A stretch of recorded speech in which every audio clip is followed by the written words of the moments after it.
Je suis sœur François Bénédicte, Clarisse du monastère Sainte-Claire d'Aboboté. Je suis rentrée au monastère en 1988. Ce que je voudrais vous partager, c'est la vie de nos saints fondateurs, Saint François et Sainte Claire d'Assise. Claire d'Assise est issue d'une noble famille d'Assise en Italie. Donc Sainte Claire est une Italienne. Et sa mère Ortolane, qui veut dire jardinière. Donc Ortolane, la mère qui était enceinte de Sainte Claire, une fois où elle était en prière devant le crucifix dans l'église et pleurait en demandant au Seigneur de lui donner une heureuse délivrance, entendit une voix qui lui disait de la croix: Femme, n'aie pas de crainte. Tu enfanteras sans péril et sans danger une lumière dont le rayonnement fera resplendir davantage encore la clarté du jour. Sur la foi de cet oracle, Ortolane voulut qu'au baptême, on appelât l'enfant Chiara. Ça veut dire clair. Donc l'enfant reçut le nom de Claire à sa naissance et au jour de son baptême. C'était un prénom nouveau à l'époque.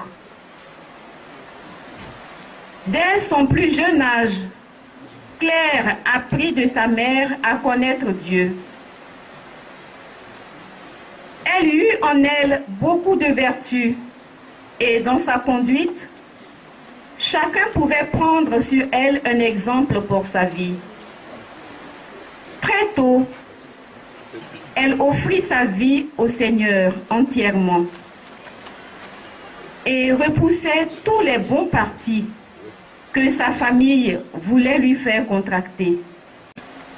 Spontanément, elle étendait les mains vers les plus pauvres et utilisait ses richesses pour soulager la misère d'un grand nombre. Dans la maison paternelle, l'éducation conforme à son rang a développé ses qualités naturelles de délicatesse, de bonté et de force. Mais Claire a également grandi dans l'ambiance lourde et violente d'une ville en proie à la guerre, aux tensions et aux rivalités de toutes sortes. Dans cette tension, sa famille, comme toutes les autres familles d'Assise, a connu l'exil parce qu'il y avait la guerre. Donc ils ont dû quitter leur ville et leur maison, tous leurs biens, pour aller dans une autre ville.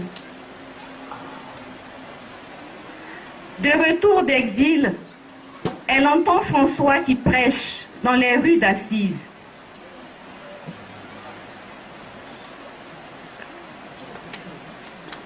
François défrayait la chronique par sa vie tapageuse. Quand il était plus jeune, il aimait la belle vie et la facilité. On l'appelait le roi de la fête et le roi de la jeunesse d'Assise. Il avait la main facile et son père était riche. Et il utilisait les biens de son père pour faire la fête, pour payer les tournées à ses amis, offrir des cadeaux.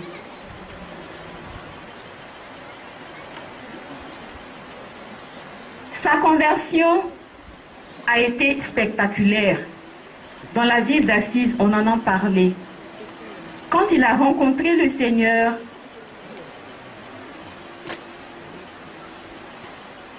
il a vendu tous ses biens. Il a donné tout aux pauvres. Et son père voulait le renier. Et il a convoqué devant l'évêque d'Assise. Alors François s'est revêtu, tout nu, même jusqu'à son petit caleçon. Il a donné à son père en disant: « Tu n'es plus mon père désormais, c'est le Père des cieux. » Et l'évêque l'a revêtu de son manteau. C'est un geste significatif, comme si l'Église le prenait désormais sous sa protection.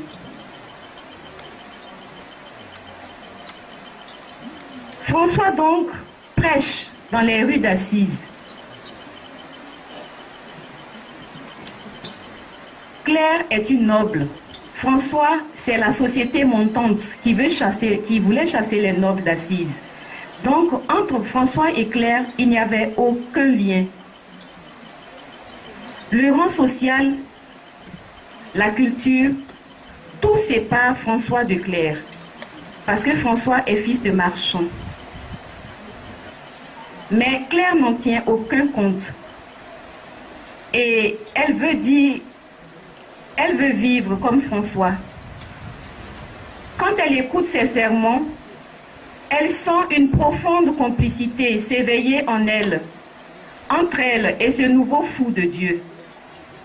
Ses paroles la touchent et elle souhaite ardemment le rencontrer.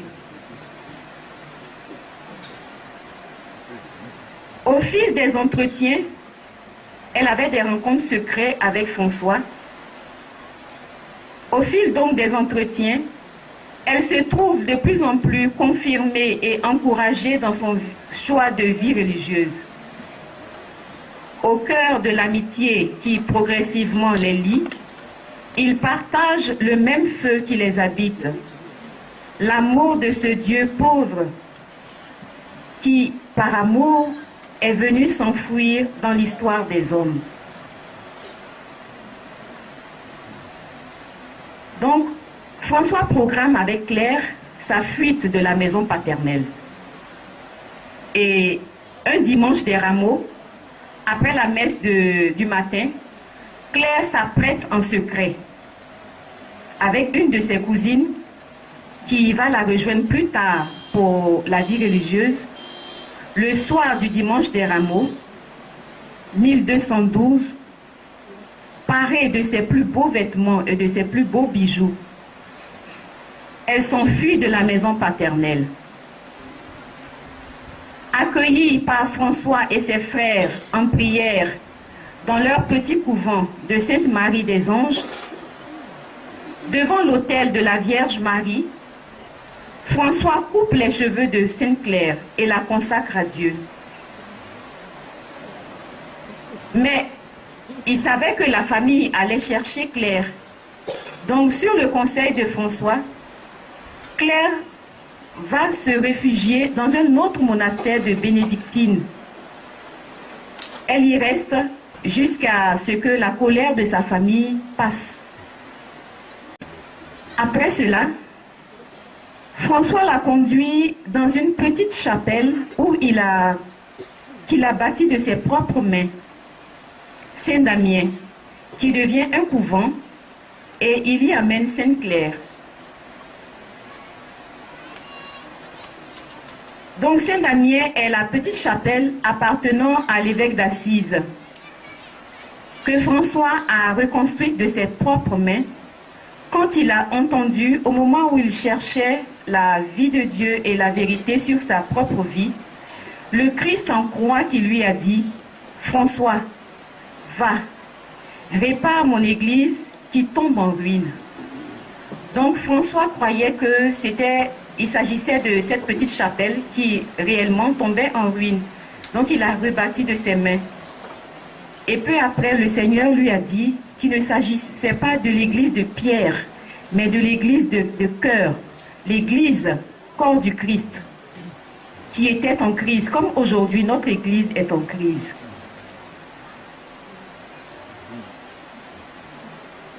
Donc François installe Sainte-Claire à Saint-Damien, et 15 jours après, la petite sœur de Sainte-Claire la rejoint. Plus tard, d'autres femmes de la noblesse d'Assise les rejoignent, et c'est ainsi que naît la deuxième branche du grand arbre franciscain.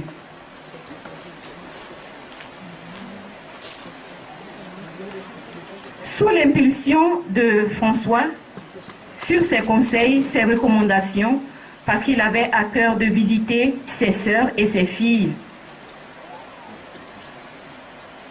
Elles élèvent vers Dieu la louange de leur cœur et prosternés l'adorent. Dans leur vie et dans leur nouveau couvent, elles s'adonnent aux tâches modestes qui sont le lot des petits du royaume. Des choses simples, la cuisine, le ménage, la prière quotidienne. À travers lesquelles elles communient à l'humilité de Dieu. Dieu qui s'est fait petit enfant, qui a vécu 30 ans, une vie cachée à Nazareth. Et c'est ce Dieu-là qu'elles veulent imiter. Une vie de simplicité, d'amour et de pauvreté. L'originalité de Claire a été d'assurer sa famille religieuse sur rien. C'est-à-dire, à l'époque, toutes les communautés religieuses avaient des biens et des privilèges pour pouvoir vivre. Mais Claire a demandé à l'Église, à l'évêque d'Assise, de n'avoir pas de biens, de n'avoir pas de propriété, de n'avoir pas de compte en banque, mais de vivre de la providence de Dieu.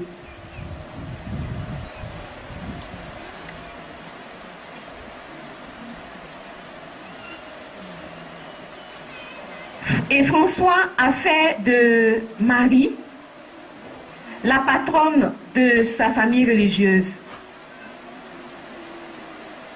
L'Église appelle François l'icône du Christ. Et cette même Église appelle Claire l'icône de la Vierge Marie.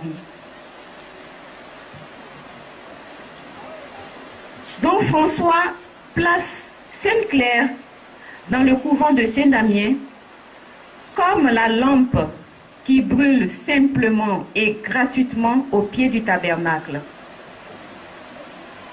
pour indiquer à ceux qui y entrent la présence de Dieu.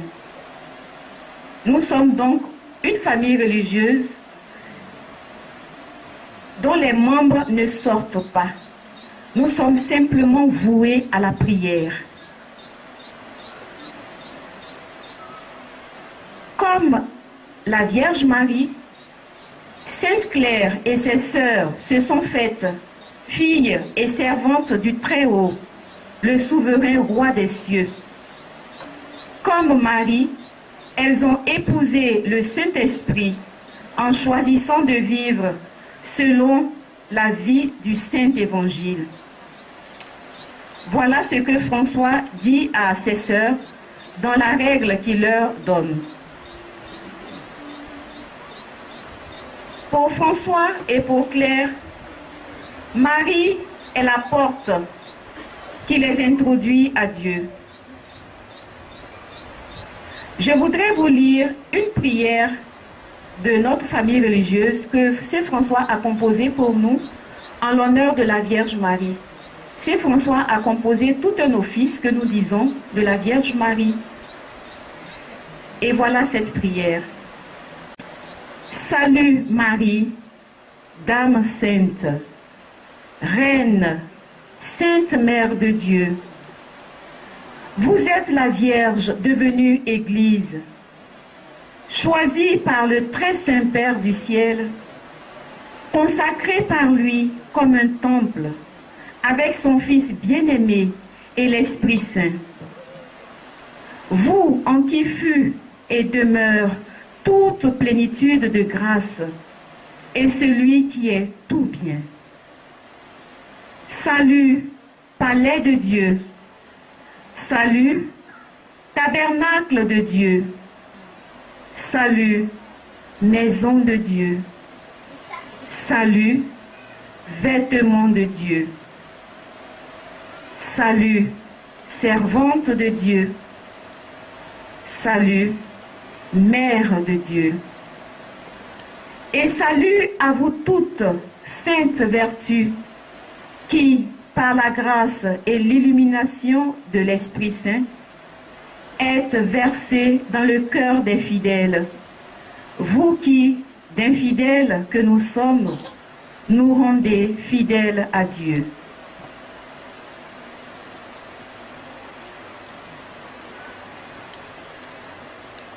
Donc, cette salutation de la Bienheureuse Vierge Marie est composée de 3 parties.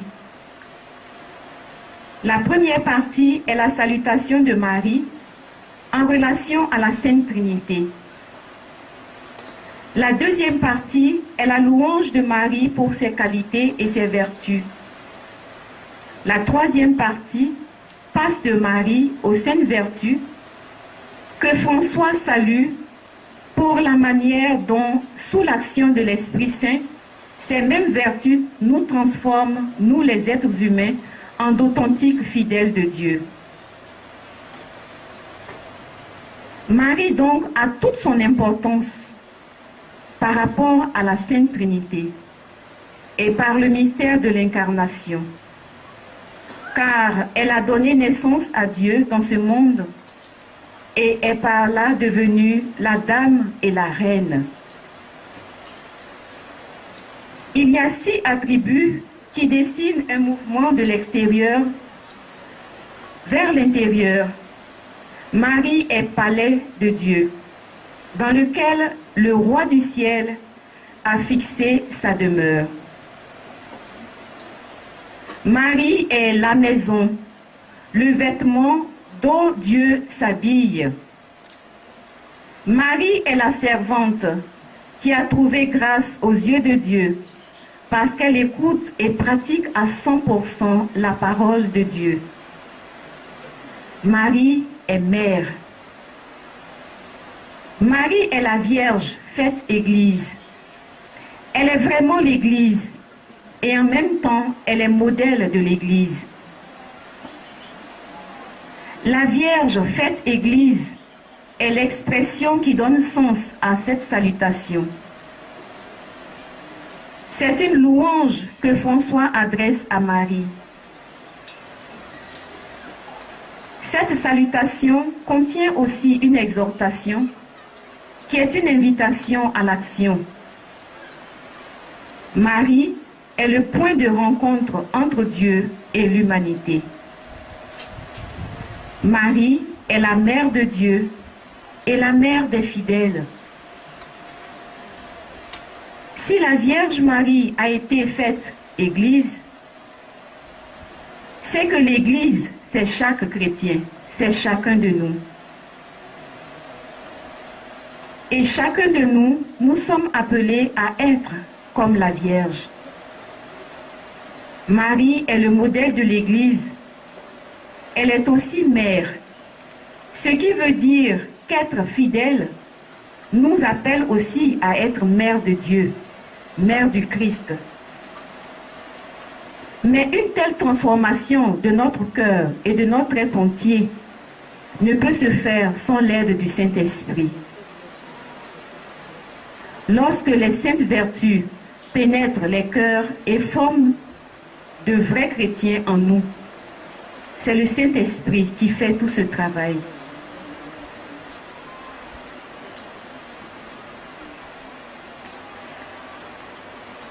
Claire nous dit, la pratique de la sainte pauvreté nous a établis sœurs, frères, héritières et reines du royaume des cieux. Nous a rendus pauvres en biens, mais riches en vertu.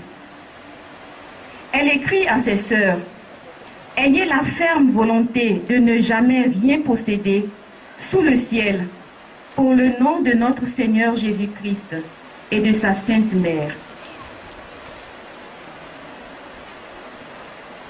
Dans son testament qu'elle nous a laissé, en confiant sa famille religieuse à l'Église et aux frères franciscains, Claire leur demande de guider ses sœurs sur les traces de la pauvreté, de l'humilité du Fils de Dieu et de la glorieuse Vierge Marie.